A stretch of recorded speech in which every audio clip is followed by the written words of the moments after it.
आज के इस विश्लेषण में सीधे इतिहास के एक बेहद दिलचस्प और विवादास्पद पन्ने को पलटते हैं। हम बात कर रहे हैं मोहम्मद बिन तुगलक की, एक ऐसा शासक जिसके शानदार विचारों ने एक पूरे साम्राज्य को तबाही की ओर धकेल दिया। इतिहास के सबसे रहस्यमयी किरदारों में से एक की ये कहानी वाकई हैरान करने वाली है। मैं मोहम्मद बिन तुगलक हूँ। कुछ लोग मुझे सबसे शानदार दिमाग वाला कहते हैं, जबकि अन्य मुझे एक खून का प्यासा पागल कहते हैं।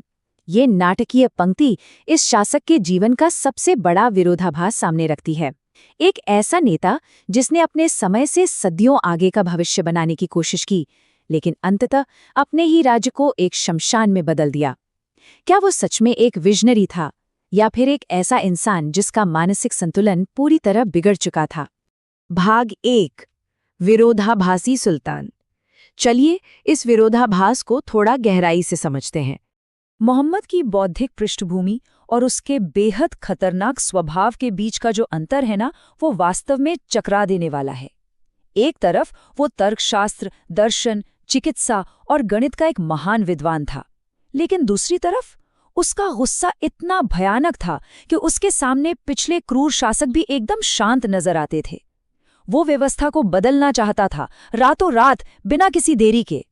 भाग 2, राजधानी बदलने की त्रासदी।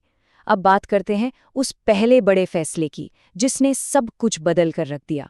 अगर इसे सिर्फ कागज पर देखा जाए तो भारत के बिल्कुल मध्य में राजधानी को स्थानांतरित करना एकदम तार्किक और सही लगता था। मंगोल आक्रमणों से साम्राज्य को बचाना और दक्षिण के उन क्षेत्रों पर मजबूत नियंत्रण बनाए रखना रणनीति के हिसाब से ये बहुत ही समझदारी भरा कदम लग रहा था। इसके लिए देवगिरी को चुना गया और उसका नया नाम रखा गया दौलताबाद। लेकिन त्रासदी देखिए, एक बहुत ही शानदार रणनीतिक सोच को इतने अमानवीय तरीके से लागू किया गया कि इसने बच्चों, बुजुर्गों और बीमारों तक को एक जानलेवा पलायन के लिए मजबूर कर दिया। सुल्तान ने केवल अपनी सरकार नहीं बदली, उसने दिल्ली की पूरी आबादी को शिफ्ट होने का कड़ा आदेश दे डाला। और सबसे बड़ी विडंबना तो ये रही कि वहां पहुंचने पर पता चला कि दौलताबाद में इतनी बड़ी आबादी के लिए पर्याप्त पानी ही नहीं है। नतीजा, सभी को वापस दिल्ली लौटने का एक और क्रूर फरमान सुना दिया गया। यहाँ इस पीड़ा के विशाल पैमाने को समझना बहुत जरूरी है। एक पूरे शहर की आबादी को 1500 किलोमीटर, जी हाँ, 1500 किलोमीटर पैदल चलने के लिए मजबूर किया गया।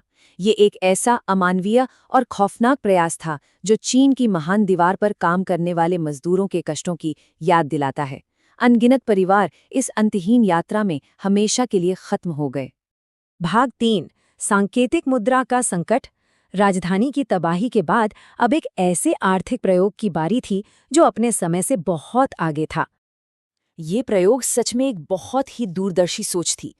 राज्य में चांदी की भारी कमी को देखते हुए बिल्कुल आज की आधुनिक अर्थव्यवस्था की तरह फिएट मनी यानी सांकेतिक मुद्रा प्रणाली शुरू की गई। तांबे और पीतल के सिक्के जारी किए गए, जिनका मूल्य सोने और चांदी जैसी कीमती धातुओं के बराबर रखा गया। सिद्धांत रूप में ये बेहतरीन था, लेकिन जैसा कि इतिहास बार बार बताता है, शानदार वित्तीय सिद्धांतों को एक बहुत ही सुरक्षित और जमीनी स्तर के क्रियान्वयन की आवश्यकता होती है। सिक्कों की ढलाई की प्रक्रिया को सुरक्षित न कर पाने का परिणाम बहुत ही भयंकर हुआ ये कि राज्य का हर घर एक छोटी टकसाल बन गया। लोगों ने घर पर ही तांबे के नकली सिक्के बनाने शुरू कर दिए। जब विदेशी व्यापारियों ने इस नकली मुद्रा को स्वीकार करने से साफ मना कर दिया तो व्यापार पूरी तरह से ठप हो गया। अंत में सुल्तान को मजबूरन लोगों से वे नकली सिक्के वापस लेने पड़े और बदले में अपने खजाने से असली सोना और चांदी देना पड़ा। महल के बाहर पड़े जंग खाते तांबे के सिक्कों के एक विशाल पहाड़ की कल्पना की जा सकती है। सालों तक वो पहाड़ वहीं पड़ा रहा। ये दृश्य पूरी तरह से बयां करता है कि कैसे अर्थव्यवस्था को आधुनिक बनाने के इस महान प्रयास ने अंततः पूरे राज्य को ही पूरी तरह दिवालिया कर दिया। भाग 4, विनाशकारी सैन्य महत्वाकांक्षाएं। जब घरेलू अर्थव्यवस्था तबाह हो गई तो बात भव्य सैन्य सपनों तक जा पहुंची।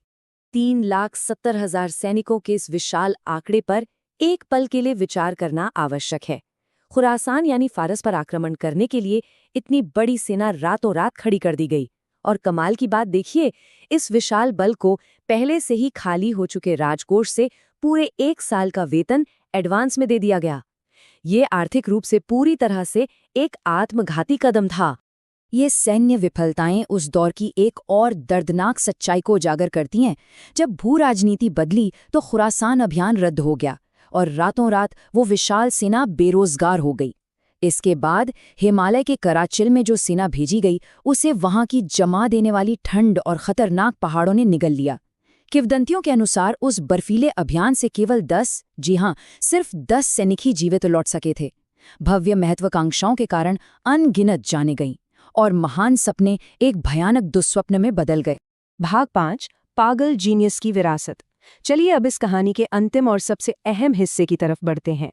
यहाँ पर सबसे बड़ा और महत्वपूर्ण सबक ये मिलता है कि यदि किसी नेता में व्यावहारिक समझ और सहानुभूति की कमी है तो उसका सबसे चतुर या बुद्धिमान होना कोई मायने नहीं रखता।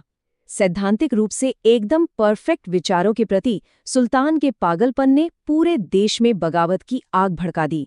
1351 तक आते आते दक्षिण से लेकर बंगाल तक विद्रोह फैल गया, खजाना खाली हो गया और एक महान साम्राज्य ताश के पत्तों की तरह ढहने लगा। सुल्तान की मृत्यु पर एक समकालीन इतिहासकार द्वारा लिखी गई यह पंक्ति वास्तव में रोंगटे खड़े कर देने वाली है। सुल्तान को अपनी प्रजा से और प्रजा को अपने सुल्तान से मुक्ति मिल गई। यह उस दौर की घुटन और दर्द को पूरी तरह से संक्षेप में प्रस्तुत करती है। इस दुखद अध्याय का अंत इसी भारी आपसी राहत के साथ हुआ। अंत में एक बहुत बड़ा सवाल पीछे छूट जाता है। क्या ये शासक सच में एक ऐसा विजनरी था जो गलत सदी में पैदा हो गया था, या फिर वो सिर्फ एक लापरवाह इंसान था? ये कहानी गहराई से ये सोचने पर मजबूर करती है कि इतिहास उन नेताओं को कैसे आंकता है जिनके इरादे तो शायद अच्छे थे, लेकिन वास्तविकता और जमीनी हकीकत से दूर होने के कारण उन्होंने केवल पूर्ण विनाश को ही जन्म दिया। इसी विचार के साथ ये विश्लेषण यहीं संपन्न होता है।